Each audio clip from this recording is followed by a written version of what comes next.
Thank you for listening to the Old English D podcast. New episodes are live every Tuesday, so make sure to subscribe and follow to keep up to date on all the new episodes. And as we always say, go Tigers.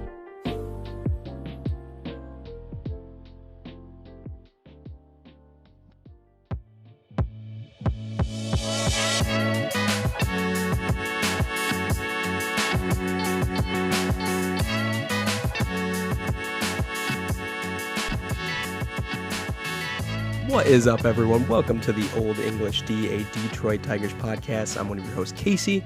As always, joined by Josh. How are you doing, my friend? Josh, I just want to make a quick note. After today's shellacking of the Tampa Bay Rays to start out the series in Tampa, we are one game away from your prediction of April. How does that make you feel?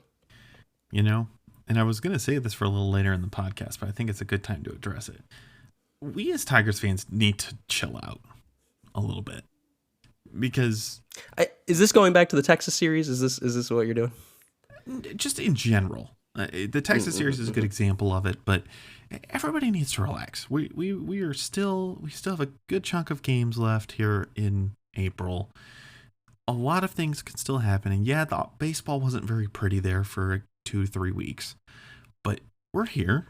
It was real bad. It was real bad there for a second. We still are over 500. We're 3 games over 500 as it stands today, April 22nd. We've still got about a week left, a little more than a week left of baseball, and the Tigers are playing really good baseball right now. And water is finding its level. So everybody just needs to take a deep breath, and even when things might not look as great, we will recover and things will look better. Yeah, it's a lot easier to talk positively about this team after the win in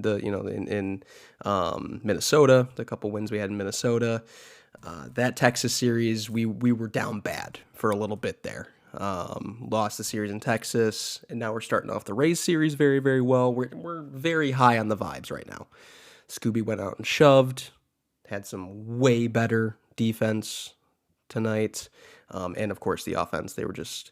They were hitting, and we didn't need Riley or Torque or really the heart of the lineup. Carey contributed a little bit there in the middle, but it just looks like a complete baseball team right now, and that's the thing about baseball, dude. Like, it's just, I mean, you look at teams like the Guardians, you look at teams like the Royals, who, you know, like what you mentioned, water's got to find its level eventually. Like, are these teams actually good? Are these teams actually not good? Who knows? But it's just the randomness of baseball, right?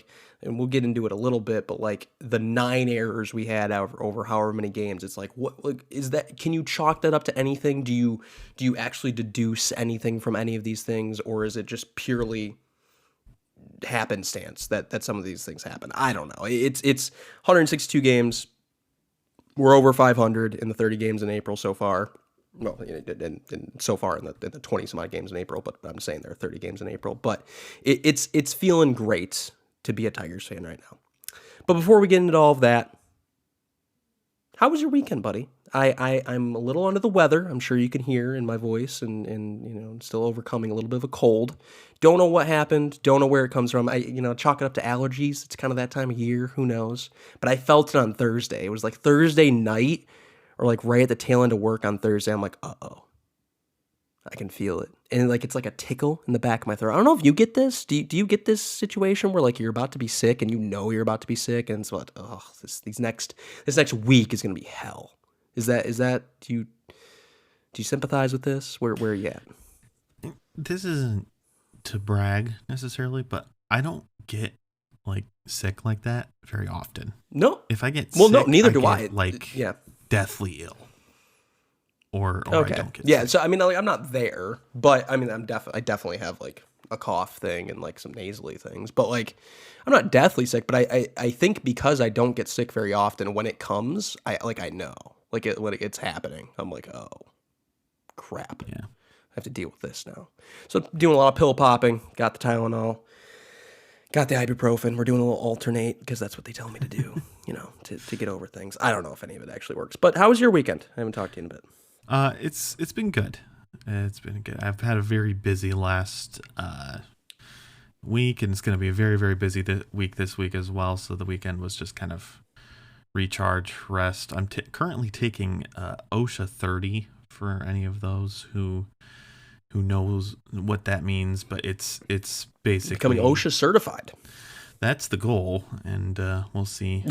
We're not sure. We'll see after tomorrow. Tomorrow's the last day, so trying to handle work things and take a 30-hour construction safety class. So anything you need to know about cranes or scaffolding, I'm your guy. Yeah, I don't think I need to really know that right now, but I know where to go. I know where to go if I need it. Yeah. On work-related topics, I had a fun thing happen to me today. A new person onboarding today. We're very excited about. She quit before lunch, so that was fun just to kind of deal with. I don't think it was anything I did. I don't think I said anything awful. I mean, I know I'm a little abrasive to some people, and maybe people I don't know. My friends from high school can tell you that, but I don't think I'm a bad guy. And honestly, I didn't even talk to her that much. I kind of said hi, and I'm not really the trainer or anything. I am the manager there, but I don't really. I don't know. Maybe she hated me. Maybe I smell. Do I smell? I don't know. But that was my adventure today. It sounds like it probably wasn't your fault, but man, that's got to be up there in the top 50 or 25 of quickest employment stints at a job. Well, right? I thought so until I was talking to my mom about it, and she's like, "Oh yeah, I've had that happen in my office too. In fact, it happened last week." I'm like, "What? What? That's not a normal thing. That's not." What is happening? And I don't know, it's definitely not a work environment or really a job family that is for everyone, and I completely get that. But you interviewed here, and we gave you the lowdown, and I don't know, it's just it's so weird. It's just why even go through the hassle? She had to sign a bunch of paperwork and did a bunch of onboarding stuff, and just why? Okay, just don't even show up. Very, very odd. And also, how can you make a decision that quickly? 6 hours, or not even 6 hours, 4 hours. What are you gonna know from 4 hours? Either very quick trigger finger on her part, or sometimes you can just tell that something isn't for you. I get it. And maybe that's for the best. Maybe it's all for the best. But no, so that's fun. You got to navigate that. But other than work and everything going on, pretty good, pretty solid weekend. Other than just dealing with a lot of tissues and a lot of coughing. But it's how it goes. Yeah. The Tigers, of course, played some baseball over the weekend though, so I got to enjoy that. Didn't as much enjoy the Texas series last week, but hey, we moved on. We moved on quickly. It seems like they put it behind the players put it behind themselves pretty quickly as well. So that's on a positive note. We have some takeaways to talk about. We have a couple injury updates as we always do. Have an interesting little social media hunt we're gonna go on. That's gonna be fun. We got something that could be breaking. It could absolutely be nothing. Who knows? We're going to talk about that and much more, because this is the Old English D, where you and I get around a mic and we talk about our favorite baseball team. Of course, you can get us on all the socials at the Old English D Pod, where you're also streaming and listening on all of your favorite podcast services. So please give us a listen, give us a follow, and give us a review. We very much appreciate it. Josh, I would love to hear what you thought of the last let's say week and a half of Tigers baseball. What are some of your takeaways? What have you found to be interesting from the last few games that we have played? Kind of going on with my early pod rant a little bit. It is the Texas series because, minus some of the defensive woes that we will get into a little bit later, the Tigers win 3 out of 4. And I think the offense played good enough to win 3 out of 4 against the Rangers, which is kind of wild to say. And even in the games that we lost this series by a total of 4 runs over the 4 games, or over the 3 games. So you're saying that if things went more our way, we would have won that series. Yes, there's a world where we Okay. sweep that series too, but Okay. Because we lost the that's series. we did. We lost the series 3-1. Mm-hmm. Okay. The other thing that I wanted to point out, if the Tigers decided to tell the Minnesota Twins not to show up on a Saturday this year, the Tigers are nice. 13-7 instead of 13-10. So just we need to not play Minnesota on Saturday anymore, because of course they got swept in that early season doubleheader on a Saturday, games that were very, very, very hard to watch. And then, we lost again this past Saturday, in heartbreaking fashion, as it were. So, yeah, we just need to not play them on a Saturday, and we'll Even if we just win one of those games, our record's 14-9, and that looks really good. I mean, I know 13-10 is good, but like something about the non-double digit losses, like, oh my gosh, did it matter? No, whatever. Yeah. It is what it is. No, it's just the funny record, little numbers, things that we can look at sometimes. But no, the team has looked very, very good offensively the last week or so. Ever since that really disappointing loss to Michael Lorenzen on Monday of last week, the team has really come alive at the plate and started to look like they have more of a plan. Obviously, minus that Saturday Minnesota game, I think they kind of relapsed a little bit. But one thing that I've noticed over the course of the last week is the Tigers' offense is way more complete when we are being productive on offense, and that's in balls that put in play that don't necessarily result in a hit. Maybe it's a sac fly, maybe it's putting the ball in play where it moves a runner over, or maybe it's even just a single rather than like swinging for the fences necessarily. It's something that the Tigers really struggled with early in the year, leaving guys on base, and even before the whole runners in scoring position conversation starts, guys where we have a runner on first and nobody out, and we grind into a double play, or we pop out, or we're striking out, things of that nature. Rather than the last week or so, we've had at bats that have ended in Vierling maybe grounding out, but we somehow are able to get that runner over to second base, or Javi. And a lot of this is kind of geared towards a bit of Javi praise, but a lot of it is geared towards just getting runners moving runners aggressively and doing things with outs. Whereas 2 weeks ago, the offense is pretty stagnant even when we're getting out. So it's a little convoluted and it might not make sense what I'm trying to say, but I'm trying to say that the offense is even doing things when they're getting out that are positive and that are helping the team score more runs. Yeah, I think what I deduce from what you're gathering is just the plan of attack. Like when even when they're not productive with the outs, or what you would call production with the outs, it seems like they're a little bit more locked in when they know that their approach is working, and they're just not getting good results. And so like when they're either attacking early or staying patient or whatever, like they know they're following the plan and they know eventually the plan's going to pay off, but it's just not paying off right now. Now, is that where we sometimes run into the whole we're not making any progress on a starter? Yes, because and recently in the last couple of games that has not been the case. So thankfully we're starting to hit starters and we're starting to have a little bit better plans of approach. But I think when you can see guys like, for instance, Gary Carpenter, who I think the stat was this is 7th game in a row with an RBI. That he is locked in, and because he's locked in, he's kind of taking off some of the pressure from the other guys, where it's like, okay, if Carey's here and he's locked in, I can also bring some kind of level of approach, but I don't have to be perfect because I know when he comes up next, he's going to put together a good at bat. Will it always turn into something that's going to put out results? No, that's just baseball. But that good at bats lead to good at bats, and the whole hitting is contagious thing.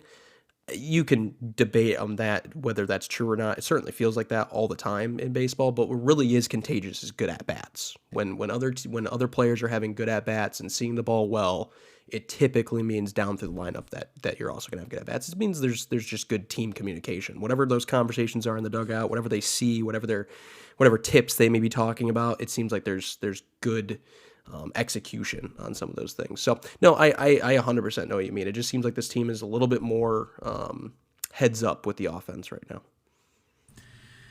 And it's something that we really have to have. And we talked about it extensively the first few podcasts of the year. The way the Tigers were winning the games wasn't really sustainable. You know, for a while there was almost 50% of our runs were being scored at past the 8th inning. And and that is not a way to win a lot of baseball games. One way that has worked for the Tigers winning baseball games is good defense, and fateful little outing in the outfield from Parker Meadows and Wenzel Perez and Kerry Carpenter kind of highlights that fact that when you don't have your 3 best outfielders, things can unravel a little bit. That can come from, Wenzel Perez still being a little new to the outfield position. He's only played it for a year or so. It comes from Parker Meadows still learning how to be a center field general and being in charge of the outfield. And Kerry Carpenter maybe not having the best arm or the best, natural instincts in the outfield, but still, again, learning and improving.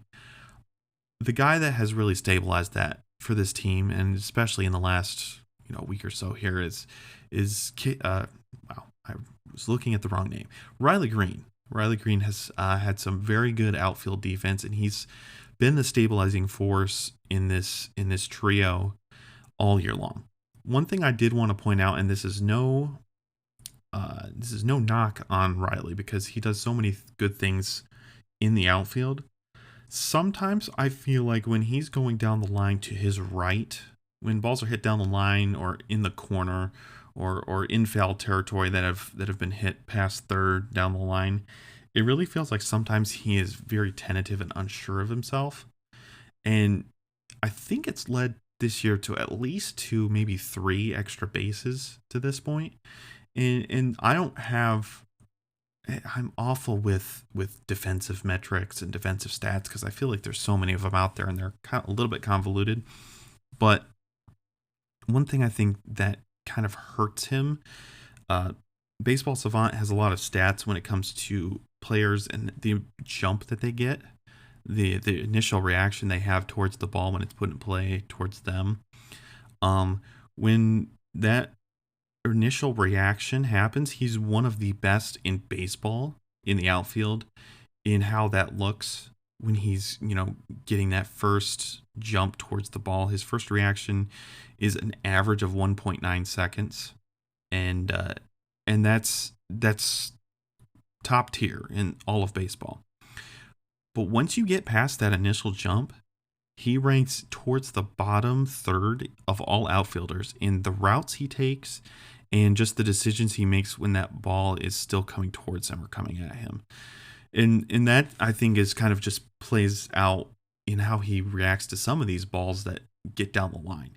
He looks a little unsure of himself, a little hesitant, and I'm wondering if that's something he could probably improve on. And knowing George Lombard and how the Tigers like to help players improve, I can see that improving here within the next couple of years.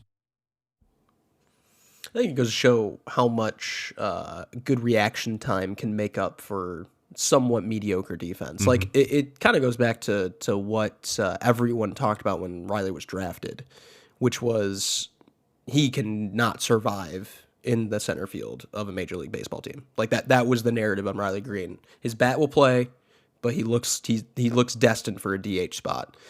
And he really turned that around, right? I mean, he got supplanted by one of the best defensive center fielders in baseball. But that's not his fault. There's just a better option.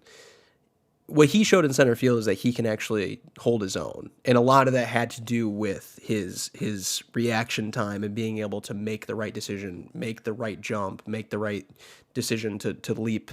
I think I like him better in left field for a lot of what you're saying. I think he feels like the field is a little bit more in front of him, and he feels like the play is a little bit more in front of him. I also think that just defensively, it matches out better. That, and this is just an old adage in baseball, but as you get further away from the ball, and I mean, like right field is technically like it's 9, it's position number 9. So as you get further away from the play, the easier the game becomes. Well, anyone who's in right field, that like it's just in little league, you're kind of hiding from baseball. Well, left field is kind of like the secondary hot corner, so it's very, very easy to get spotlighted and highlighted out there if you're not playing well. I think because he's able to still have some of that center field mentality, he brings an interesting X factor to left field. I don't like him so much in right field. I think he kind of gets a little, part of it's handedness, right? But I think he gets a little bit out of the play when he's in right field. So it is interesting that you're saying that, going to his right is tough for him, but I don't have any stats for that. I'm sure you're looking at Baseball Savant. Maybe it says that, but I feel like just the eye test, he looks better in left field rather. I don't know if you were going to say this, but to your point, and just someone else who's been super steady and you don't even say anything about it, you don't really even notice it, but it's just been true. Mark Canha. Mark Canha's also been a pretty big stabilizing force out there too. He's a veteran. He just does all the little things right. He's not going to blow you away with any, diving catches or anything crazy, but he is also someone who's really stabilized that outfield defense when, the likes of Wenzel Perez and Kerry Carpenter can get a little rocky. But no, I like Riley out there. I think he still has some growing to do outside of center field. He probably misses being the outfield captain, but he understands his role now with Parker being as good as he is in center field. For sure. Speaking of missing people, we have missed Kasey Mize. We have missed prime Kasey Mize, and I think, and we were talking about it. When it comes to the war of players under AJ Hinch, we were talking about it. But Kasey Mize back in 2021, I believe, was so good. And we have forgotten. I mean, you haven't, just so we're clear. We all know Kasey's not forgotten. No, I held the dream. I held the dream together. But we have forgotten how good Kasey Mize can be, and he's coming to show everybody that he's still that guy. He's still the number one pick. This year he has been very, very good and almost sneaky good because no one's really talking about it. We like to compare to guys that have come back from Tommy John surgery. And, a lot of guys say that it takes a good, 18 months to come back to full strength. And he just has said, no, that's incorrect. And he's going to get put on an innings limit here at some point in the middle to end of this year to kind of ease him back into the swing of a full season and do all of those things. But he's been pitching like a full-time starting pitcher. For the first part of this year, he's pitched 21.1 innings pitched, or 21 and a third, rather. He has a 2.95 ERA. He's given up 1 home run. He's walked 6, and he struck out 16. Yesterday was his first win as a Detroit Tiger since August 24th of 2021. And a key to all of this has been the splitter. And it's something that both of us were praying for this offseason when he came back, that he would be able to find that splitter, that he'd be able to use it effectively, and it could become that out pitch that it was at Auburn. And man, has it been great. I don't know who he's talked to, whether he's talked to Shelby Miller or Kenta Maeda, or whether he's just worked with Feder on it. He has taken that pitch back to his college days, and it looks fantastic. And also, the kid's throwing 97. He's throwing some gas out there too, which can only make that splitter play up, especially to lefties. So it's been super fun to watch him pitch. He is just a cog in this fantastic Detroit pitching staff, and just another feather in the cap of Chris Fetter on what he can do with pitching. What have you seen from Kasey Mize? Just everything that I go and dream about for the last 2 years, just what I make myself, imagine what could have been when he was pitching. I mean, this is truly peak Kasey Mize that we had aspirations of, we had thoughts of, but never did we actually think that oh, this is the potential of this kid. And we've all seen the Auburn highlights. We've all seen, that he deserved the 1-1 pick, but then he got here, right? And we're like, oh, okay. He solid middle of the rotation. This is what it is. He debuted in 2020, so all the weird things happening there. And then we kind of got a feeling for what he is. More of a pitch to contact kind of guy. It seemed like the velo had kind of dipped a little bit. Sinker, which how I feel about. And then the splitter, just like you mentioned, was never really the out pitch that needed to be. It just seemed like a waste pitch for the longest time. And we're like, okay, all right, that's Kasey Mize. But I still believed. And here's the thing, and what's important to say. How long in 2021 was he hurt? That August, I think it was August 21st or whatever you said. That was his last start, and interesting. I'm sure everyone saw this, but the opposing pitcher in that game, Jack Flaherty. So funny. Just so funny how small the baseball world is. But I do wonder, even though that was his last win, that was the last game he pitched.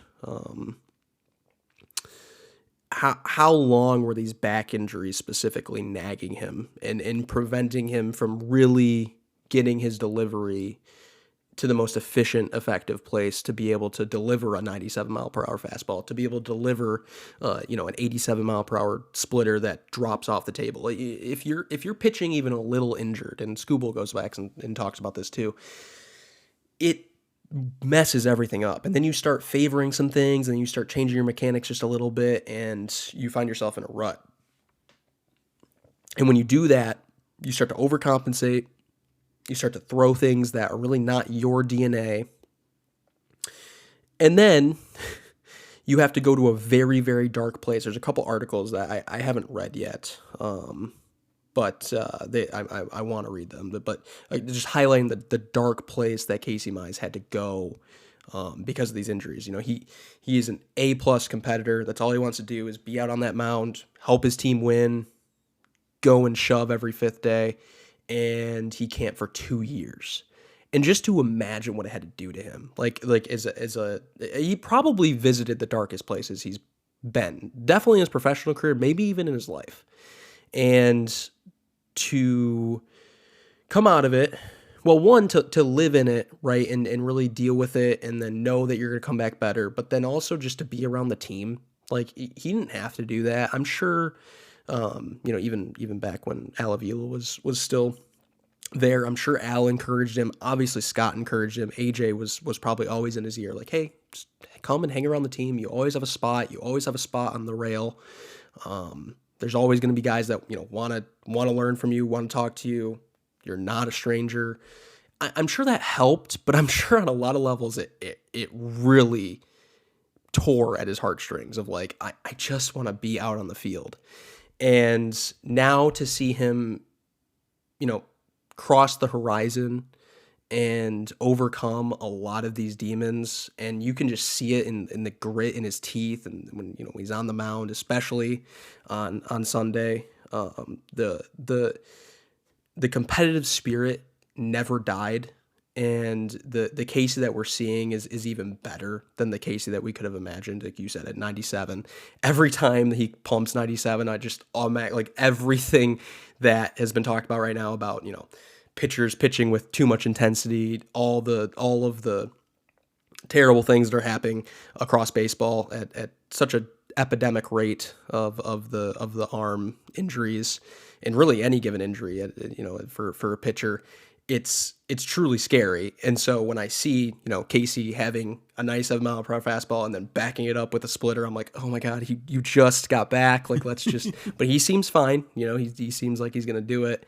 And it truly is, it brings me back to when I was sitting in the car in 2018 when he was drafted. And I literally, I spent a whole summer following this kid. Like he like Tigers Twitter, all of Auburn, all of the beat was on about Kasey Mize. It was pretty much a foregone conclusion that he was going to get drafted.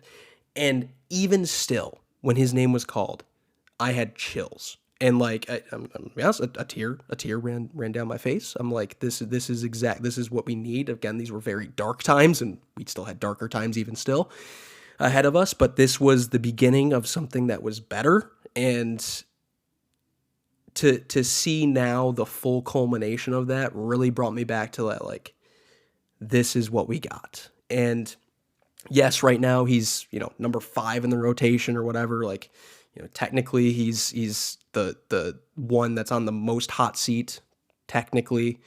But think about this. We get to go back to back with Kasey Mize and then Tarek Skubal tonight. And this is exactly what we've dreamed of for the last 5 years. And it's all coming together. Took a lot of years. It took a lot of time. But Kasey Mize is here, and there's going to be ups, there's going to be downs. But what we saw on Sunday is nothing short of a miracle, because the things he's been through, the places he's been, it goes to show that we got a good one. We really did. And I never stopped believing. Not saying anyone did. Not saying that everyone lost hope. I'm sure there are plenty of people who are Kasey Mize sympathizers too, but it felt good because you've had your time with Tarek. Tarek is still just a true ace and real Cy Young, true candidacy there. But to see Kasey finally come out of his shell was something beautiful. Before I get into my takeaways, did you have anything else you want to say about Kasey? Yeah, just to back up your point, 2021, he was probably hurt, probably not all the way 100% healthy before the injury. 3.4 WAR, 3.4 B WAR for Kasey Mize. There you go. So, and well, that's with probably an injury, probably pretty nicked up. Think of what he could do in a full season when he's healthy. So, Shohei Ohtani, who? Am I right? Am I right? No, I'm just kidding. He's about half the WAR that Shohei is putting out. It's fine. It's okay. I need to make a formal apology. Yeah, this has been a long time coming here. Okay. All right. Well, I don't know what you think I'm going to apologize for, but it's probably not whatever. I'm interested to know what was behind that comment, but no. This has actually just been a week coming because this is a new revelation for some reason that the Tigers are terrible at defense. But I made a comment. Okay. Yeah. See now, what were you? What do you think I was going to apologize for? I was mostly joking. Mostly joking. Yeah, being facetious. Yeah. All right, we'll talk about that one later. Hear about that one tonight. The Tigers, the Tigers are somehow playing some of the worst defense over the last week that they've played in reality the last like 2 years. I said on the pod last week that the defense is legitimately winning us ball games, and that was true. That was true a week ago. And again, this is the tidal wave of baseball. But for some reason, starting Wednesday of last week, April 17th, something happened in the force of the baseball fabric that said, hey, we're just going to make them awful for a few games, and we're just going to see what happens. Now, ironically enough, in that stretch since Wednesday, they won one, they won two, lost that one, and they won Sunday. So, but Sunday and Saturday don't really count. Or no, Saturday counts because they had the errors. Sunday doesn't really count because they had no errors. But they won a couple. They went like 500 in that whole stretch. But there's that stretch of 5 games where they gave up 9 errors. And it begins with that outfield situation with Kerry Carpenter and Wenzel Perez. Now, here's the thing. Wensiel made up for it. We can all agree. I am not the guy that's going to sit here and praise defense and call it the most important thing in baseball. It's important. Don't get me wrong. It's very important. But I would much rather see a competent bat than anything going on in the field. Of course, this is Major League Baseball. You've got to put together outs, right? 27 outs. They're so important. They're so coveted. You can't give teams extra outs. But I would like a hot stick over a good glove. I feel like that statement got really tested in this Wensiel Perez situation, because man, there was some, and it was, you're right, some bad communication. Maybe Parker could have definitely been taken more charge. Let's put it that way. But Wensiel definitely, and it's interesting too. I think he's been playing a lot of center field. So, when you are captain of the outfield, to then have to defer to someone else, I'm sure that's tough. Newer player, right? Of course, he did make up for it. He's had a hot stick recently, so that does make up for it. Kerry Carpenter, same thing. Completely overran a ball in the span of the next 2 innings. It was all just a comedy of errors. Then you have the infield, and Torque is throwing balls away. You have, ironically, Javi is the most steady force out there. And you have some weird plays at second, weird plays at third, and it's just like, what is happening? And it was all just like little league for some reason, for no real given answer. It just seemed to happen. And the only thing I can chalk it up to is truly me. So I apologize. I'm sorry. We haven't had an error in, let me make sure I'm right about this. Yeah, that game. Yeah, we haven't had an error in 2 games. Okay. So maybe we're past it. Maybe it's just a weird blip on the radar. But man, that was tough to watch for 5-ish games. So I'm sorry. Do you accept my apology? I do, and it's not like it was. I don't think it was truly your fault, but it's really something we've come to appreciate about the AJ Hinch Detroit Tigers. Is, for the most part, it's a very, very error-averse team. Now, whether the metrics agree with how the defense grades out as a whole, that's a different conversation. But for the most part, I feel like, maybe aside from a stray Javi throw last year, which we're thankful that, have mostly been avoided this year, and pretty much subsided. Kind of crazy. And Torque figuring out how to catch a pop-up from his rookie season. Dude, oh my gosh. Flashbacks. Those were rough days. You just gave me PTSD. Oh man. That's true. I forgot about those days. So now that we're past those 2 things, it really feels like the team has been so much better error-wise.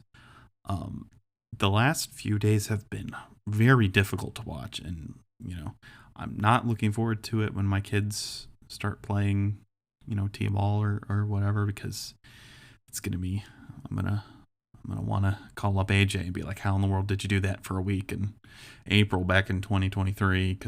Or 2024 rather, because yeah, it was a tough watch. Speaking of Javier Baez has 7 hits in his last 8 games. And again, this could all backfire. This could all backfire on me again, just like the defense thing. But he's floating around the Mendoza line, dude. He's right there. It's 192 after tonight. Dude, I'm stoked. Dude, okay. Real talk though, like where do we want to see it? Like 230, 240 would be amazing, right? And with some pop, of course. We've seen the first home run. But that's the thing, like I kind of just like line drive Javi. I kind of just like getting excited about one would argue the most the lowest level of things that we signed him for. like the bar and then him just barely eclipsing the bar. Like just line drives. Just hit some line drives, please. I kind of like being in that place where it's like, it's going to be a surprise when he makes good contact. Tonight specifically, I can't necessarily give him so much credit. He had one of his best nights offensively actually this evening. But they were on first pitches, especially with runners on. So I can't give him all the credit. We all know how much I hate that. But it's good to see Javi playing some better competitive baseball. And again, we went through it with the whole booze thing. I just it seems to flick a switch, dude. Like, it just, anytime there's any kind of conversation about booze, it's just Javi. Javi just shows up and he's like, yeah, I'm here again. And I know you don't like me. And now I'm going to start playing well for a week and a half. And then you're going to remember that I'm still kind of good at baseball.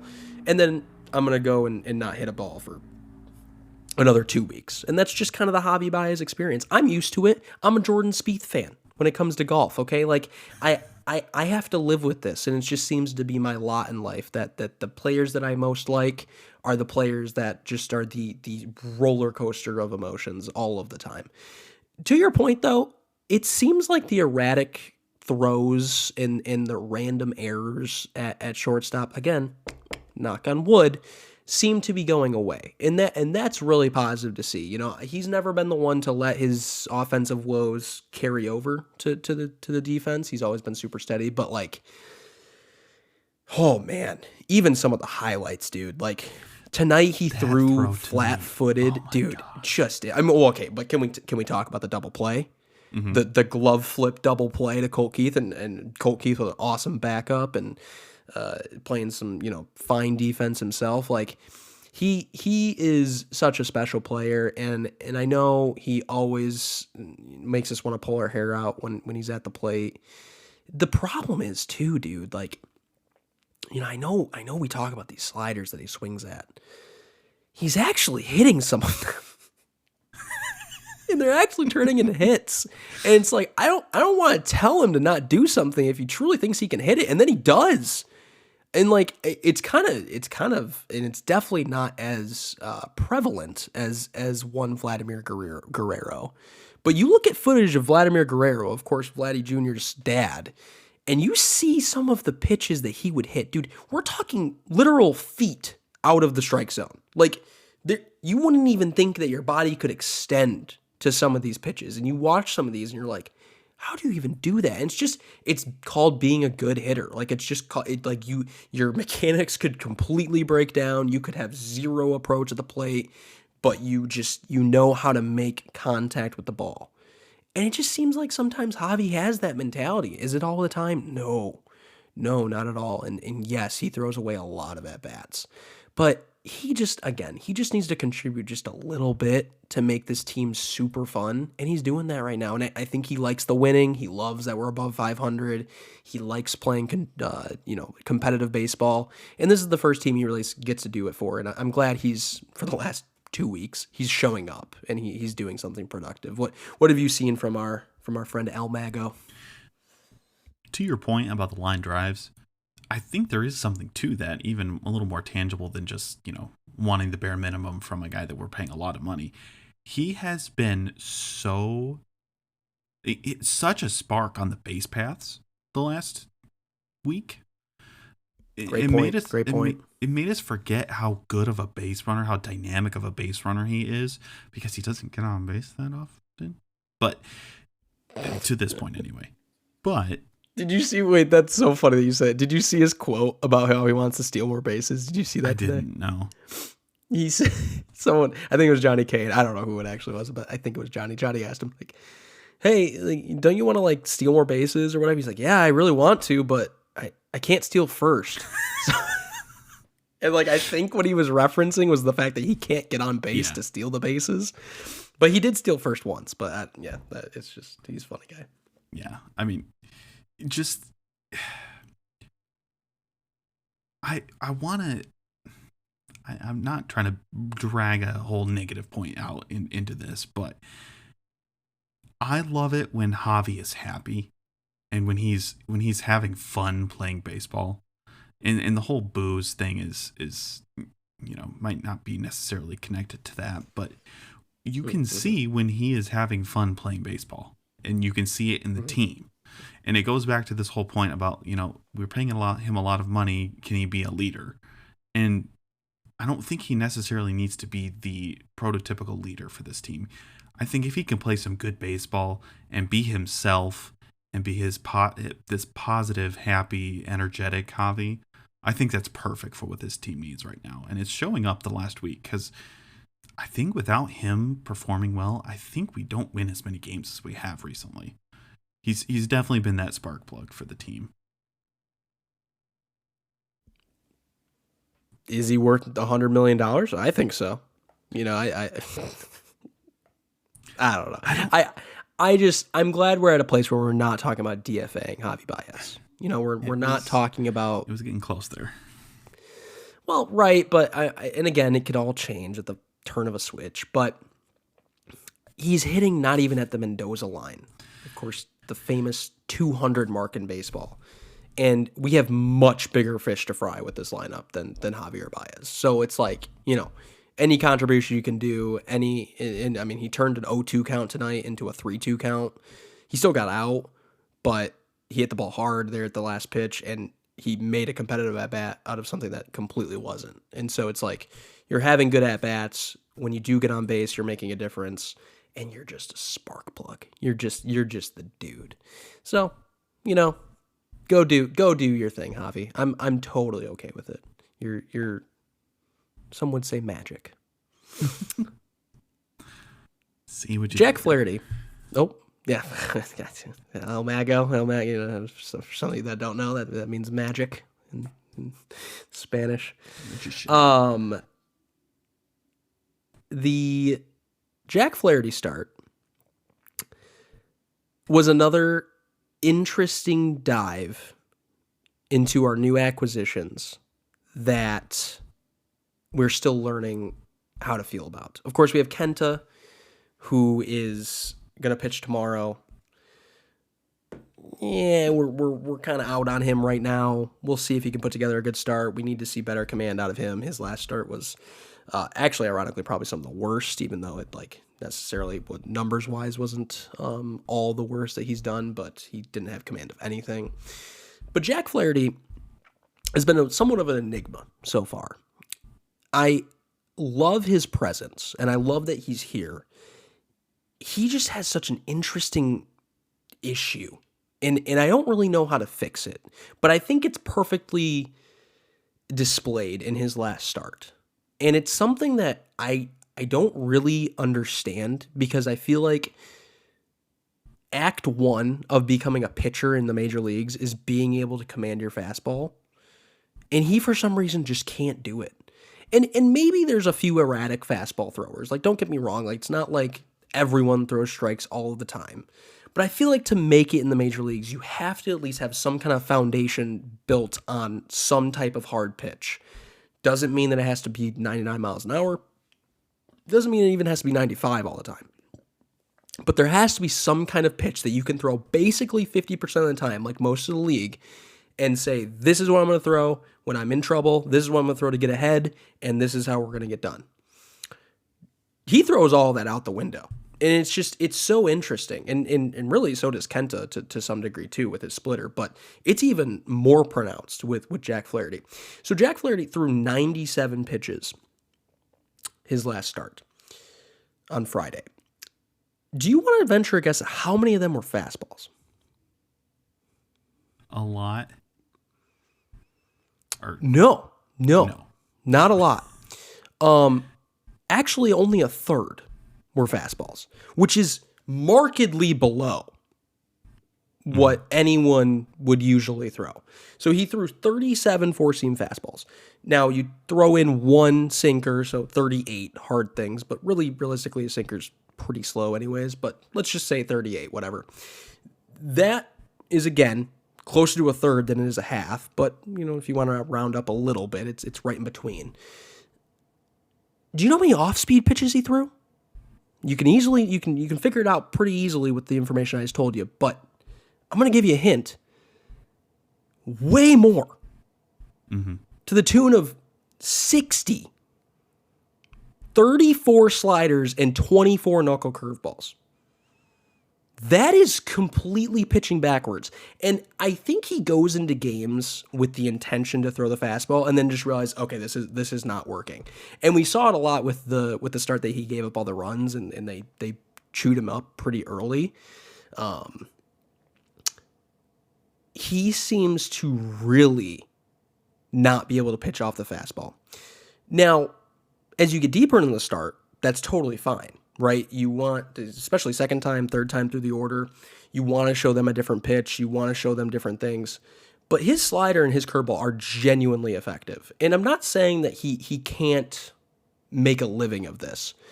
But I feel like if he really wants to change the narrative on himself, and you know, he definitely bet on himself this year, signing the 1-year deal, definitely got the money he wanted, but not the years he wanted. And so he's going to go back to the free agent market. Will that be, you know, a new signing with the Tigers? Who knows? Probably not. But he wants that long-term commitment from a team. And if he wants that, he's got to use his time here to really show that his fastball is not washed up. And so far in his first 3 or 4 starts, that's not been the case.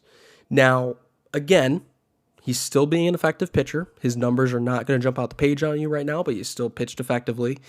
But to be a contributing factor in the rotation, you have to have this fastball. And it's just so interesting that he is, again, throwing a majority to the tune of like 50%, over 50% off-speed pitches to not only get ahead or to not only wipe people out like you are, but also to get ahead of these pitchers or of these hitters too, which again is like pitching backwards, but then you're also just not throwing the fastball in 2-strike counts. So you're just going to off speed and then off speed again and then off speed again. Again, it's so unique because his curveball and his slider pitch mix is so it's so effective for what he's trying to do. But if guys just start looking at it and they're able to lay off that knuckle curveball, especially in the dirt, what does he have? And so Feder and him, again, I know he's working a lot on his movements, a lot on his delivery, a lot on what made him not so good in Baltimore last year for the half season that he was there. They've got to take a look at this fastball and figure out why he cannot throw it as an effective, meaningful pitch. And right now, it's kind of like Kasey Mize's splitter was when, you know, back in 2021. It's just kind of a waste pitch. And your fastball cannot be a waste pitch in the major leagues. I don't know if I'm crazy. I don't know if I'm overthinking this, but his last start I thought was a pretty good example of that. Do you have anything to add? I really don't. And you're totally right, because the one pitch you have to have is the one that you can depend on that's going to get at least a little bit of swing and miss when you need to throw it for a strike, that it's not a guaranteed ball in play. And that's the fastball for most guys. He showed me a lot on was it Saturday he pitched? No, Friday. It didn't sound right. He showed me quite a bit. Not what day it was, but he showed me quite a bit. He showed that he can adapt and he can work with the catcher to fight through something and to actually have a successful outing, even though he didn't have his best fastball. And I know it's a more pronounced issue than just a one start thing, but for him to be able to fight through and actually get a lot of soft contact, a lot of swing and miss, still on his secondary pitches, still, you know, after having a little bit of a rough start, you want to see him have a solid start, obviously, but that was super encouraging to me, because you can work with that. That still means you have stuff that's fooling hitters, and hitters aren't able to pick up on what's coming, even without the fastball being a pitch that they're even considering. Because the fastball is one of two outcomes right now. It's a easy take, or it's a swing for the fences and do a ton of damage on. So I think that this is just another opportunity for Feder to really tweak and to tinker and to see what he can turn up. And I think Jack Flaherty's in the right spot. And in the meantime, he's not been our worst pitcher. So no, that'd be tough. That'd be tough to supplant Kenta. to your point and to increasing my point, Baseball Savant breaks it down in run values. So being in the higher percentile of run values based on your pitch mix would insinuate that hitters have a hard time barreling up that specific pitch. What do you think Jack Flaherty's breaking ball run value is currently?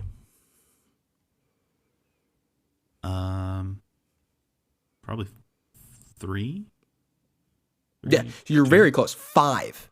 It's 5. Now that's in the 99th percentile. Okay, so hitters are not barreling this up at all. They have no chance of doing anything against it. You want to take a guess what his fastball run value is? Oh, it's negative something. Yeah, -8. -8. Now, of course, this unfortunately puts him in the 2 percentile, which then puts his pitching run value in general down in the 20th percentile. There's room to grow, obviously, but that breaking ball run value is insane. And it goes to show that people are barreling up his fastball. They're able to see it. They're able to identify it out of the arm slot. And there's something about his off speed that they're hard to pick up. His off speed is devastating. And that is example A or exhibit A of the effectiveness that he can be. It's just really interesting when you have a major league pitcher who's becoming a 2-pitch pitcher off of 2 off-speed pitches. Like that, I've never seen that before. So I'm sure Federer can work his magic. I'm sure Robin Lund can do something with it, but it's just something to keep your eye on. I think next time he goes out, he's still going to try to pitch with fastball. It seems to be his motive in the first inning, and then he just kind of goes away from it. He's like, oh, that didn't really work. And so by inning 3, he's just throwing a lot of sliders and a lot of knuckle curves. Let's see if he can stick with the fastball through the 3rd inning. But who knows if he will. We'll find out this week. Do you think he would benefit, and this can be a short answer, but do you think he would be someone that would benefit from learning a cutter, potentially a la Garrett Cole? So what's interesting about that is he's thrown it a couple times. It didn't show up on his pitch chart this last time. He did develop a cutter with Baltimore, and at the tail end of St. Louis. And it seems to be that the Tigers have put to death the cutter. He did throw a very, very obvious cutter, I guess, to the hitter. And if you look at some video last year, you can like pretty much see how they're doing it. I don't know if he was tipping it. I don't know, whatever it was, but it seemed to be getting hit a lot. So I think the Tigers have kind of they've separated the pitches, so they've made his slider a little bit slower. Or sorry, they made his slider a little bit harder, his knuckle curve a little bit slower, and then pretty much eliminated the curveball or the cutter that you're mentioning. So they have data on that. It seems like it wasn't a very effective pitch. I wonder, and this is so anti-me, but I wonder if he'd benefit from going the other direction, which would be a sinker. Right.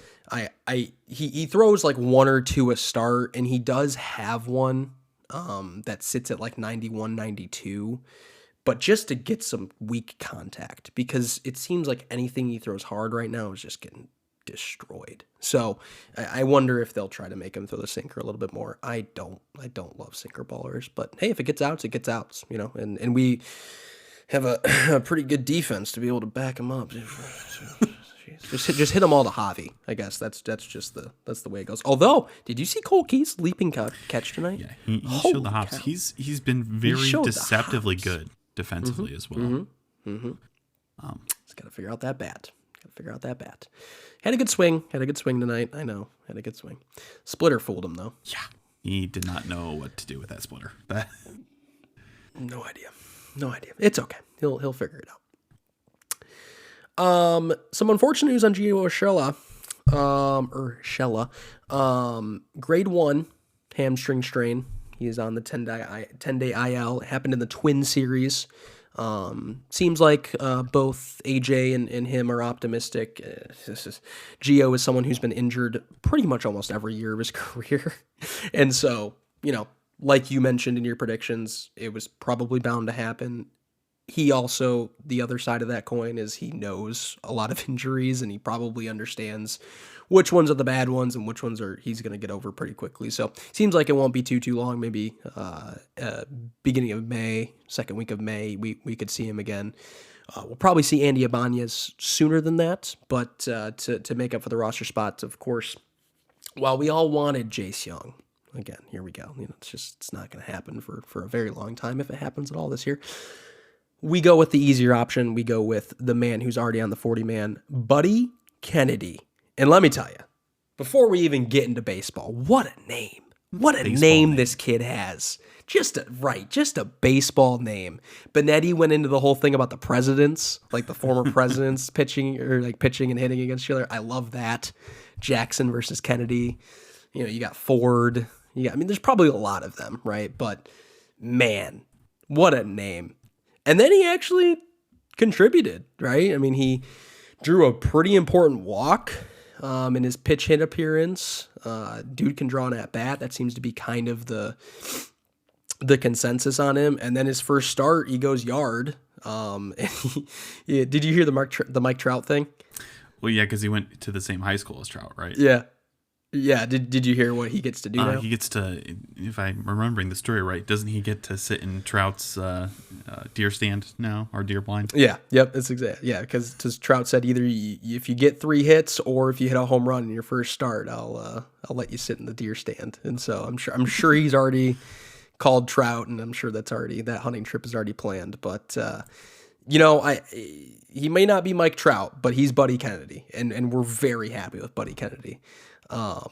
Seems like he can play a pretty steady third base as well. Pretty much can put him anywhere in the outfield or in the infield. He played second base in his first start, so we saw him a lot at third base in spring training. So we'll see when he gets to start there. These kids, man, it's same thing with Wenzel Perez. Like, some of them are just fun. You're like, man, I kind of want them to stay up. I'm not saying that he's a Gio Urshela replacement or anything, but the little bit of Buddy Kennedy that we've seen has been exciting. What have you taken away from his first start, and then also his pitch hit appearance? Another one of these guys that Scott Harris has just conjured up seemingly out of nowhere to be exactly what the Tigers need at any given moment. And like you said, we were disappointed this wasn't the moment for Jace Young, who is, by the way, killing AAA pitching right now. So just so we're all on the same page there. But won't matter. Right. Thanks for... Gonna go positive here with Buddy Kennedy, but here we it's like I texted you, dude. He could hit 10 home runs in the next 5 games. It will not change a thing. And it's as sad as it's as sad as it is, but it's just the truth. Yeah.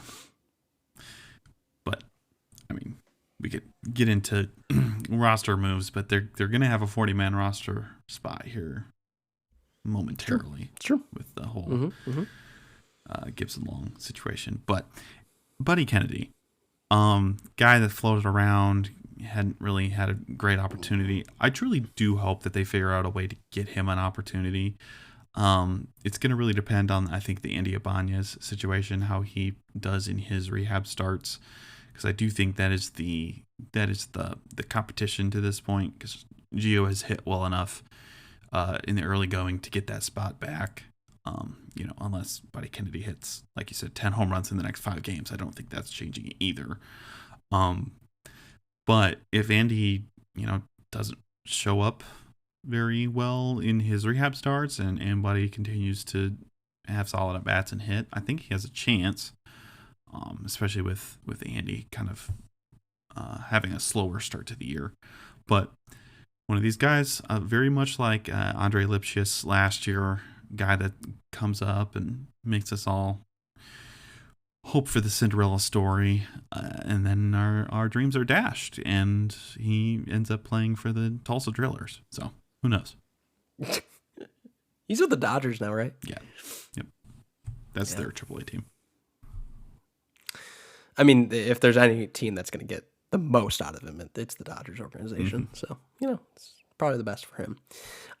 Yes, as you alluded to as well, bad news on our friend Sawyer Gibson Long.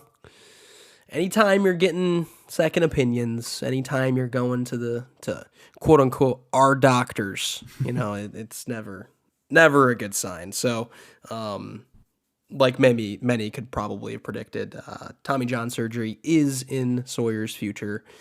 Completed. Again, what'd you say? The surgery is done. He's had it. Oh, did they complete? Does it happen? Okay. It's the Spencer Strider, the brace the internal brace conversation. So theoretically, it's going to be a little bit less of a recovery time. We'll see. It's still player to player, but they seem to have perfected this whole Tommy John surgery, and they're doing some other things that are way above my pay grade to even figure out. But we hope to have him back. To your point, I hope to have him back in 2025. To your point, that does open a 40-man roster spot. Who's that get filled by? Who do we think? Is it Chase? There's no way. Is it a pitcher? Is it some random waiver wire claim? I don't know if they had to protect Chase yet. I don't think they did. But there might be a sneaky guy on there that's on the 40-man that they could call up. Let me check here real quick, live and in person. Let's see here. It's sad to see Sawyer go this route. I mean, it seems to just happen, but I really liked what we saw out of him, and again, it just seemed all very convenient in spring training rather, where it's like, okay, well, we have seven guys going for 5 spots. And then immediately it turned into 6 guys going for 5 spots. And it's like, okay, well, I guess that's just how it goes. But I really liked what we saw out of him. I think he's a little old. He had his breakout a little bit late.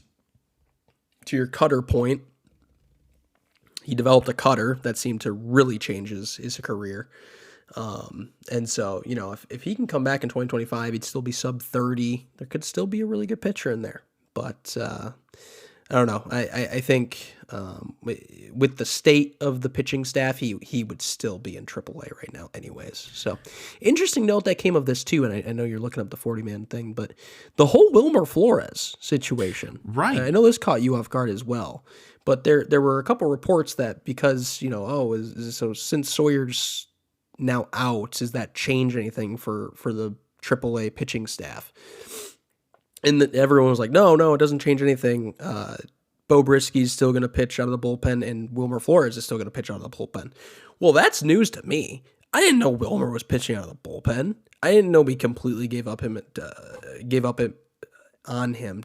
As a starter. Like I didn't know that was the case. But apparently they've moved on. Apparently he is throwing 99 out of the bullpen. He's going to be our next closer. How do you feel about that? Do you like that? Pretty disappointed. Mm-hmm. And there's always a chance that maybe that gets turned around for need reasons in the future. I think it does speed up the opportunity he will have to get to the majors.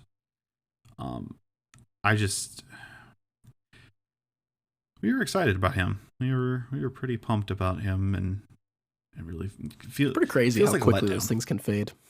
Yeah, just those whole excitements can fizzle pretty quickly. It's like, did you figure anything out with the 40-man? Yeah, my 40-man pick is in. It's going to be Brant Herter. They're gonna go pitcher to pitcher for that 40-man spot. Okay, that's a good pick. Yeah, that's probably right. But who's going to pitch in AAA? apparently, the starting rotation's on the fritz here. I mean, I know they have Hennepy. Well, they got Kiter. Well, yep, he's on the 40-man. Yeah. Matt Manning, obviously. Hennepy, Gunter, Bergner. Okay. Don't know. Okay. Drew Anderson's down there. They've got some options. Oh yeah, dude, I forgot about you, dude. I hope we see Drew Anderson at some point. He will need that coming for 40-man spot. Coming for Will Vest's job, or maybe Shelby Miller's job. Will Vest was great. Just kidding, wasn't he? I'm talking about the guys that like have been getting weird roles with the most recent slew of games where we're actually winning by some runs, and so it puts a little bit less pressure on the bullpen. But for some reason, whenever bullpen arms go into games, that have less of an impact and are not as close, they just don't pitch as aggressively. And it's quite interesting. But, Joey Wentz, noted closer. At some point, we got to have a conversation about Joey Wentz, dude. There is the reclamation project. Again, he's not been put in any high leverage situations. He kept us in that Twins game, dude. I text, dude. I was like, I really like how Joey Wentz is just kind of like our quote unquote we've given up guy. And then he goes out and throws us like an inning and a third or whatever, and he kept us in that game when we almost won.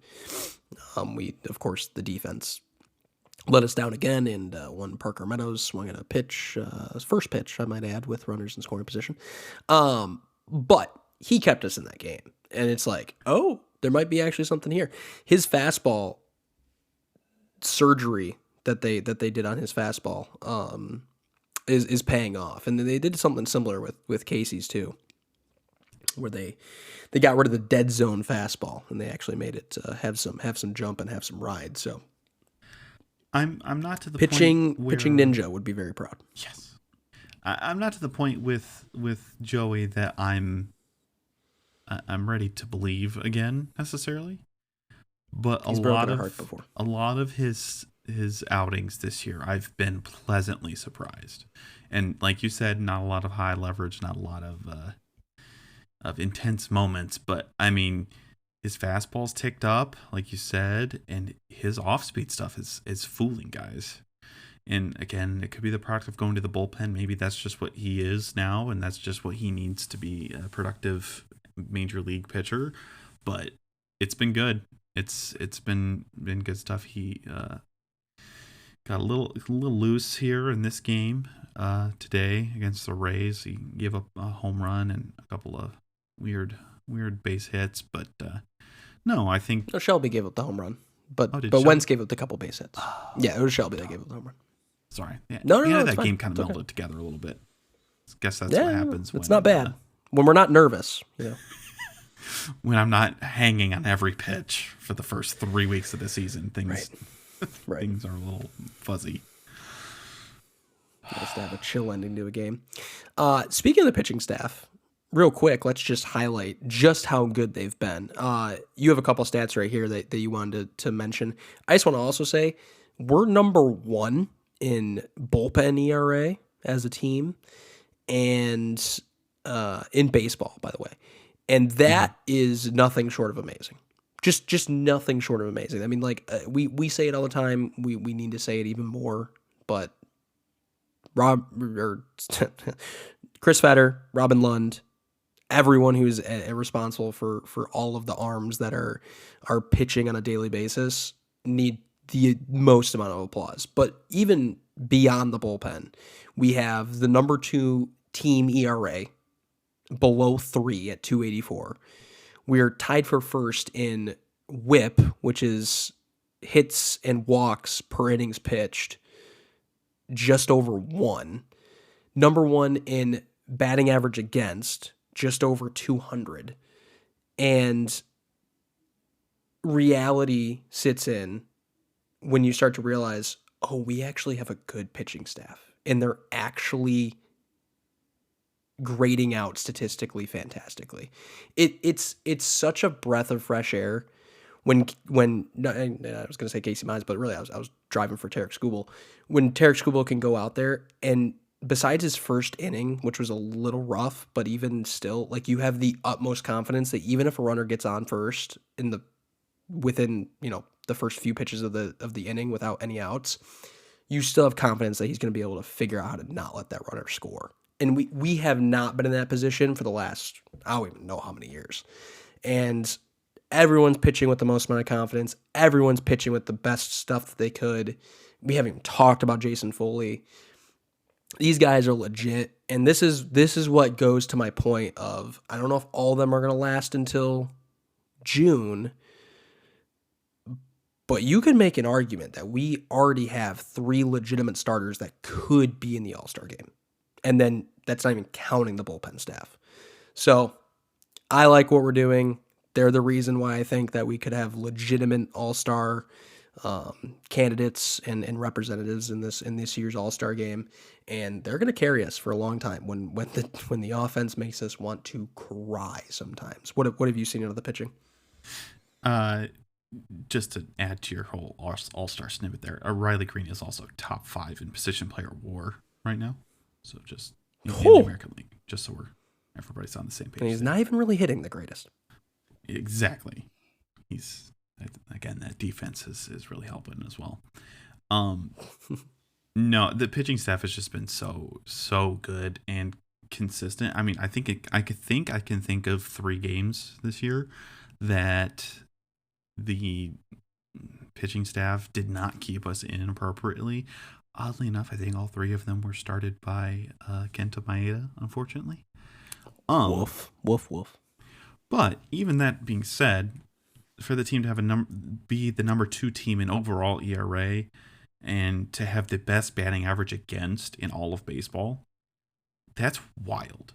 And we have made comments in the past about how baseball teams are built and how to go about doing that. And, some of these guys have been acquired and some of these guys have been developed, and, not necessarily all of them are, high picks or the most coveted of free agents, but this team is currently built on pitching and defense. There's no getting around that. And it's having some success. And if nothing else, we can count on 2 things. The pitching staff is going to be good, and it's going to keep us in some games, and we aren't the Chicago White Sox. That's 2 things we can bank on, right? Dude, it's getting to the point where I feel bad, dude. Not yet. Not every yet. night they just. I know, but now that Tim Anderson isn't there, I'm kind of like, and I mean, I know I don't like have the best memories of Robbie Grossman, but Robbie Grossman's also there now. And like, I don't know, Griffall's not done anything to hurt me personally.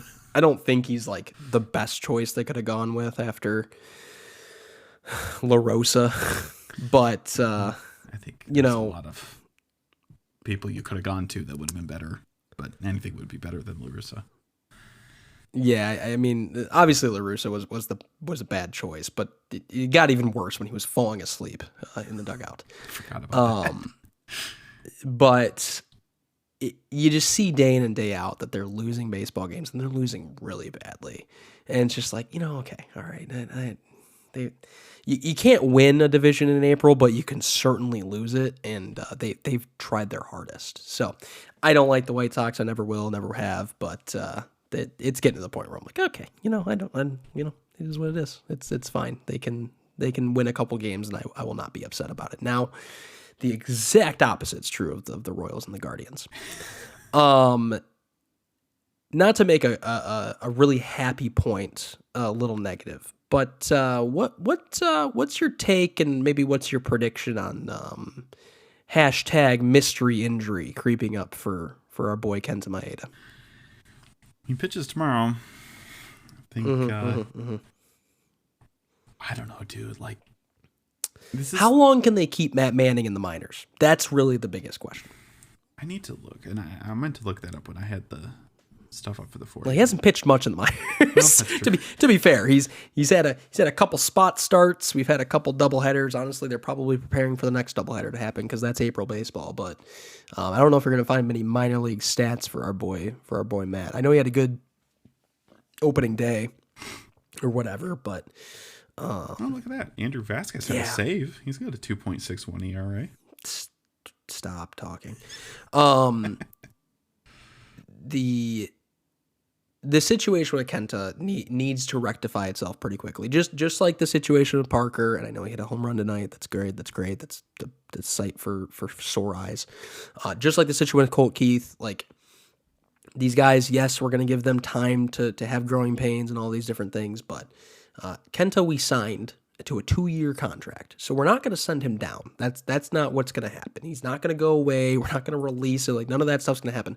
But what you can do is utilize this thing called the injured list. And I'm not saying that they're doing anything that any other team hasn't done before, but I would not be surprised if there is something that creeps up with Kenta, and they can blame it on a whole host of things. He's a pitcher. It can be any kind of soreness you want. But I feel like that's coming down the pike, and that will be the true test of like, okay, what does this rotation look like with Manning in it, with Skubal still pitching lights out, with Kasey Mize and his competitive spirit. Reese Olson's a little bit of a 50-50 shot right now, and Jack Flaherty, same kind of deal, but I feel pretty darn good about it. And I feel good about it even with Kenta in it. I'm pulling for him. I really want him to pitch well. I love the Japanese representation for this team. It's something that's been sorely missed for this team for a long, long time. It just isn't working out right now, and there clearly is something wrong. So chalk it up to injury, chalk it up to whatever, but I think it's within the next couple starts, unfortunately. But it might even be after tomorrow. But I don't know. Did anything else that you want to add to the Matt Manning thing? I thought you were looking up some stats. He's only had one start since his start against the Twins, and he gave up 2 earned runs in 7 innings. 7 innings. Yeah, one walk, 7 Ks in 7 innings. So this sounds markedly better than what we've been subjected to so far. I think he also had 5 or 6 hits given up as well. So I don't. This all sounds very positive. He has a 2.92 ERA in the majors this year. It's not like we've been seeing bad pitching from him. No. Well, I wasn't talking about his performance. I was talking about the performances of the person he'd be replacing. Oh, yes. Well, yeah. I think you could find a few guys down in AAA with better numbers than that. But true. No, Kenta, his contract makes this still a little bit of a tricky situation because they still do owe him the $30 million over 2 years. So no one's advocating for anybody to go take a bat to his leg, but also... No, oh my gosh, no. Exact opposite. I want the guy to be healthy. For dramatic effect, clearly. But yeah, that was quite dramatic. Are you part of the mafia? Like, jeez. Do you know a guy? No, I know no guys. But they do need to have some sort of reckoning on this thing because, the team is only as strong as its weakest link, and that is him right now on the pitching side, and there's really no doubt about it. So it's sad. Yeah, for sure. I was really wanting some positive things from him. Well, we'll see, and maybe he'll pitch lights out come tomorrow. I'm still looking forward to it. It makes the good times make the bad times bearable. The really good times make the bad times bearable. So, Josh, your destiny is quickly approaching, where you have to face the fact that the Tigers City Connect jerseys are going to be bad. How bad is the question? And we may have gotten a sneak peek. Just maybe gotten a sneak peek because there's a Twitter user, or X for some of your newbies, that he was in Japan and the Mets had just announced their City Connect jerseys, and he was like, oh, well, that's interesting because I saw a couple hats in Japan that I didn't really think anything of, but now I'm starting to think of because the New York Mets jersey, or the City Connect uniforms were announced, and the hat that he snapped a picture of was the City Connect hat, released all of 2 weeks too early in Japan. And so he's like, wait a second. If that one's real, what about this one? And of course, the other one that he saw was our favorite Detroit Tigers. Now, the logo in question that we have seen, that we maybe don't necessarily want to see again, is very bland. There's not a lot happening with it. It's very middle school art class kind of font, if you're catching my vibes. There's some cool things they're doing on the side of the hat here. Again, he doesn't have like a full picture of it, and it's not a whole breakdown, but just from what we can see, it's kind of going for like this retro futuristic typeface type thing. And then it's got, on the side of the hat, it's got this VIN number. So that's also why I'm lending some credence to this, because it's like, okay, Motor City, VIN numbers. Oh, here we go. And then the other thing that makes it seem very real to me is it has the logo, and we all know what the logo is at this point. All of this new branding that they've started to use for this year has really pushed that in-your-face Tigers logo of a tiger growling at you. And it has that logo in all blue on the brim underside of the cap.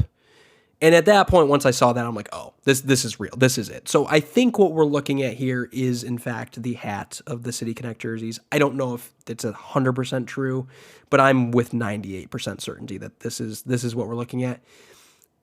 If it is, I'm disappointed, of course. I'm just happy, dude, that they're not all orange, that we're not going for this all orange thing. It's black. It's bland. If it's all black jerseys, I will be very disappointed, and I will write to whoever I need to write to. But one, do you think this is real? Is this, in fact, the City Connect hat? And two, is it going to be as bad as you think it is, or are you going to be able to get over it pretty quickly? I need to set the record straight. I've been worried about this from the very beginning of them announcing years. These City Connect at this jerseys. point, you've been talking about this for years.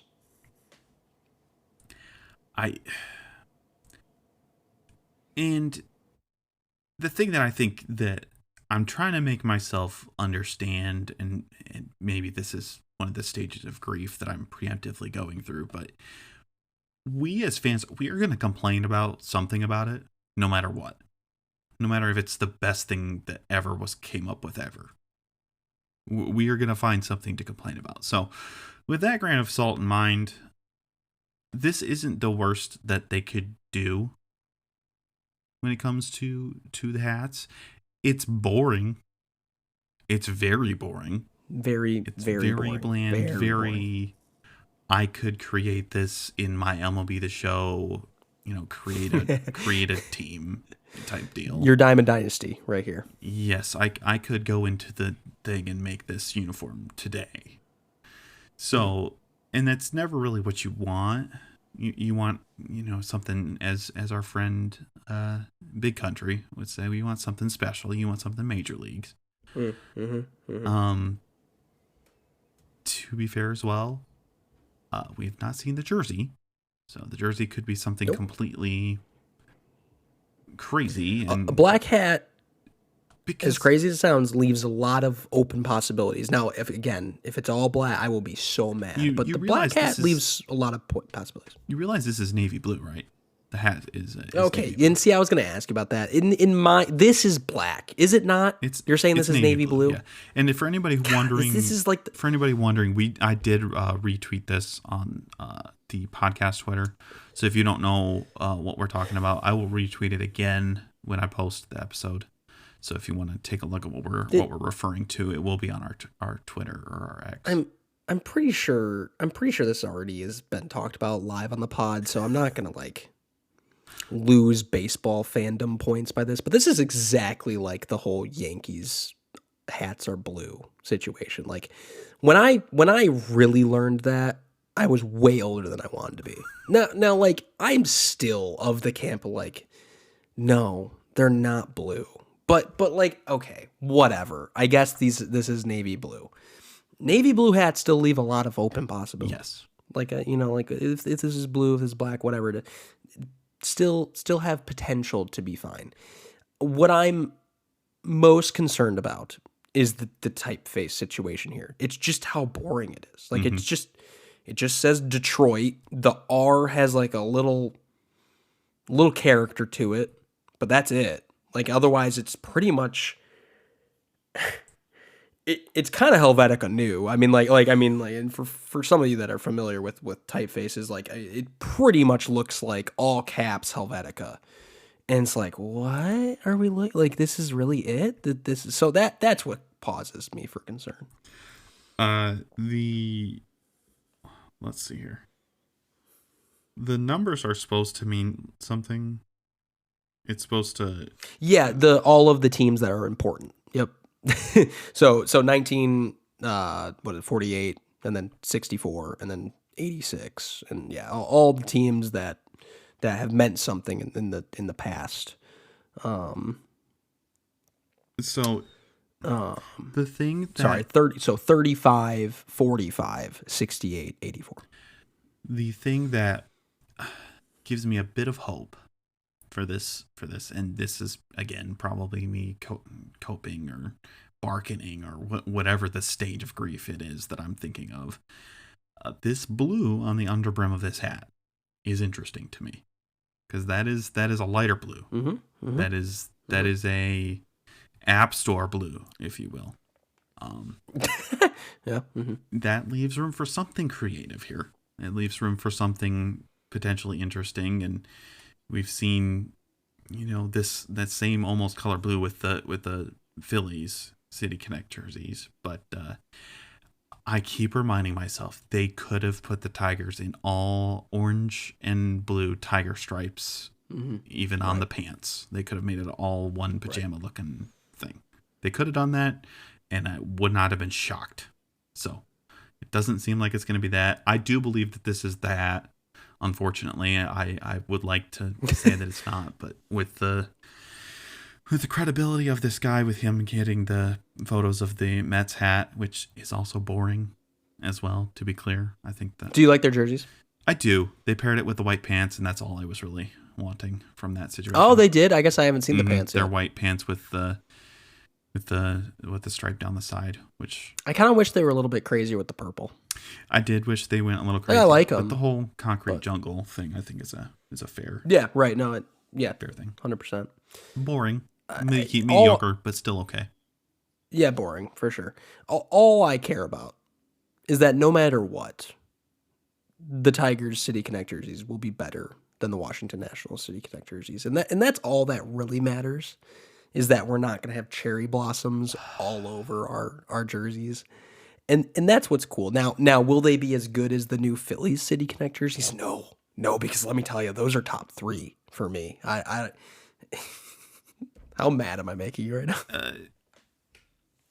It is a national tragedy, no pun intended, that the Nationals are getting rid of those City Connect jerseys, because they are? Yeah, this is the last year they're discontinuing them. Oh, I should get a hat then. But I didn't know that. Just to spite you. Oh, no, theirs is top tier. The Phillies ones, they're not. I still like the Phillies ones, but on field, they don't do it for me as much as they did in the pictures, for whatever reason. I don't know what it is. I think it's probably the blue pants. Colored pants. I just can't handle it. Not a fan of the colored pants. We're gonna have colored pants. It's gonna happen. Like just without a doubt. Just to spite me get ready for that reality. Yeah, exactly. Yeah.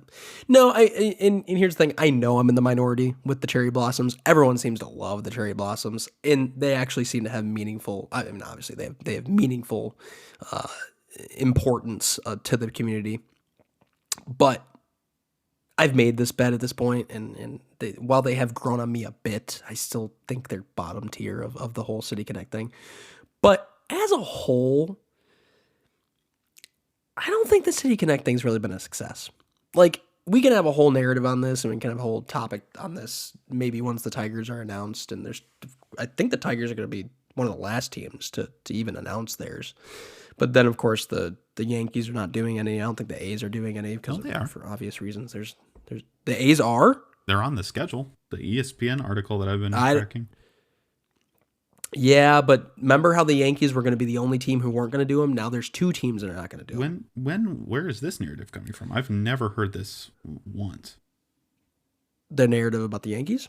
About any team not doing them. All 30 teams were contracted with Nike to do this.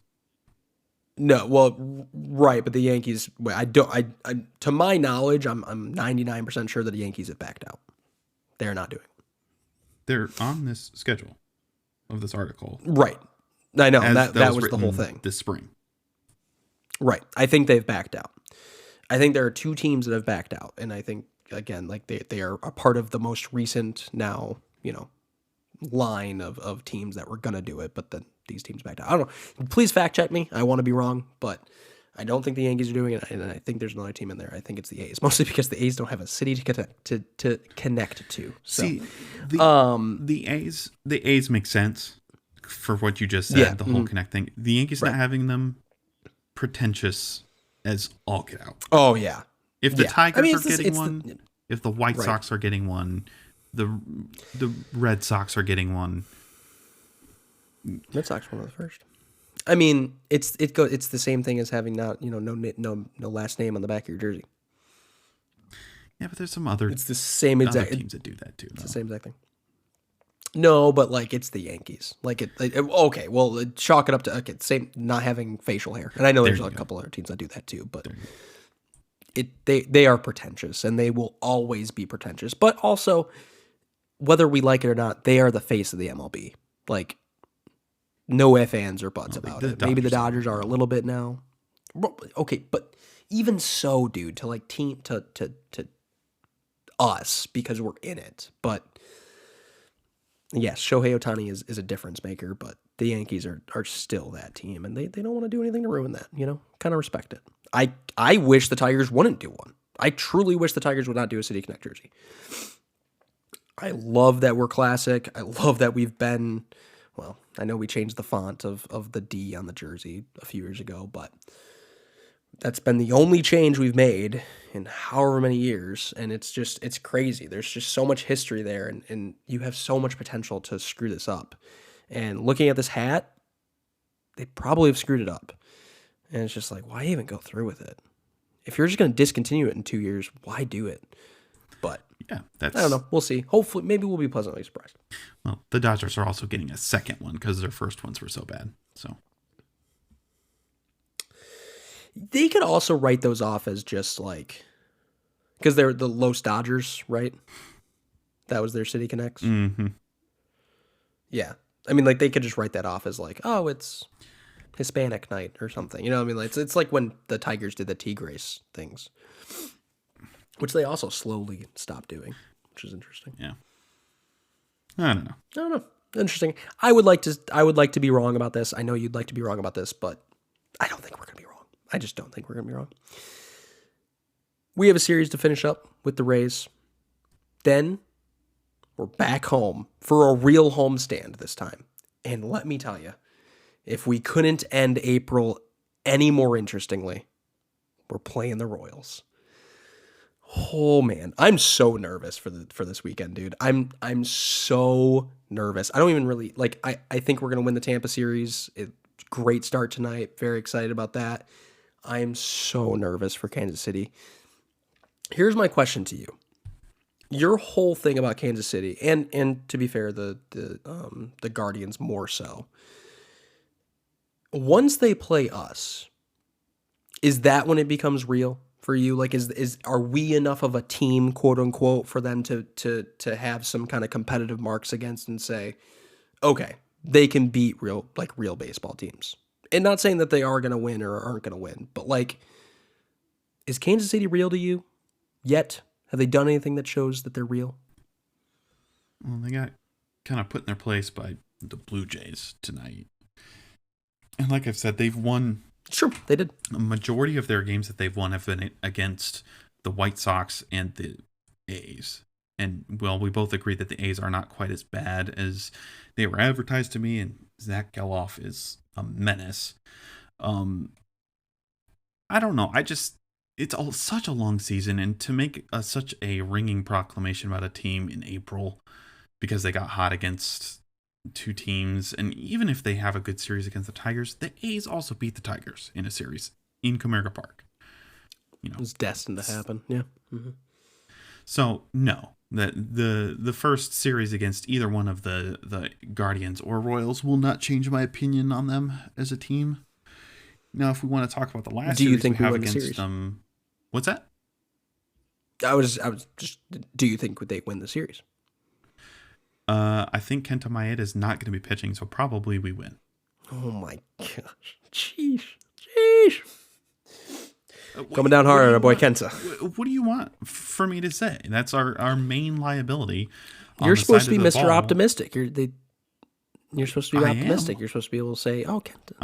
I'm telling you, we can win a game against the team that's above us in the Central. And the one side of the ball the Royals are excelling at is on the hitting side, and that's just throwing shade at our boy. You're the one that threw shade at him originally here. Let's be clear. You hexed him for the whole year. True. Okay. So, do you also think we win against the win series against Tampa? I do. I think we can beat Todd the Painter's pinning one of these nights, right? So you heard it here first. We're going to be 19-10 when we come back to this pod next week. 19-10. I never said we were going to sweep the Royals. Let's I'm just saying. I'm just reverberating or establishing what you said. No, you're not. You're reading into what I said. So let's be clear here. I said we win both series. I mean, that includes one loss each. I'm excited for that Twins series. I'm scared. I'm terrified, but I think we're going to show up. And again, you can't end April on a more important note. Mm-hmm. And I know you don't think they're a good baseball team, but they have the vibe, dude. They have the vibe. They have the personnel. They came out of nowhere. They're on everyone's radar now. Yeah, and they're getting their teeth. I think they're surprise people this year. Okay, teeth kicked in and 5-3 are very different things. They've lost 3 in a row. They've lost 6 out of their last 10 when they've played decent baseball teams. The Royals are fake. I'm here to say it. I'm here to proclaim it. I'm telling you. You can't buy wins. As much as I hate to say it, Bobby Witt is legit. Now, that can be true at the same time as well. He's yeah. Oh yeah. Oh, absolutely. Yeah. I mean, we've had Riley Green on this team for 3 years, so true. Yeah. True. As it goes. Prediction from you, Josh. Where can the kids find us? No. You're not getting out of this one. No, I need to hear from you here. I think we win in Tampa. I think we do lose against Kasey. Yeah. And I don't think the world ends because of it, but I do think there's some disappointment that comes from we just don't play at home well, dude. We just don't. I know we haven't played a lot at home, but this even goes back to last year. Like for some reason, we just don't play well at Detroit. So the world doesn't end. We're going to be very disappointed. It's going to be a real rough time, but I think we only win one game in Detroit against Kansas City. But we're going to live, and it's going to be okay. I'm setting my expectations there, learning from you, setting my expectations low to be excited about it afterwards. So there you go. That is my take. Where can the kids find us, Josh? We are on all of your socials at the Old English D Pod. Give us a follow, give us a like. I'm trying to stay engaged over there. Keeping the stuff flowing over there. So give us a like and follow. Instagram, Twitter. You know the deal. TikTok, we're on there as well. So hopefully you are very active, and I very much appreciate that. None of these posts are me. All of these posts are you, and I see them, and I'm very appreciative of you. I have a very, very unhealthy work-life balance at this current part of my life, and so I appreciate you being able to pick up the slack. Your efforts and your talents do not go unnoticed, my friend. I appreciate it. So I appreciate that. Yeah, absolutely. Josh, thank you so much for joining me. Guys, thank you so much for listening, and as always, go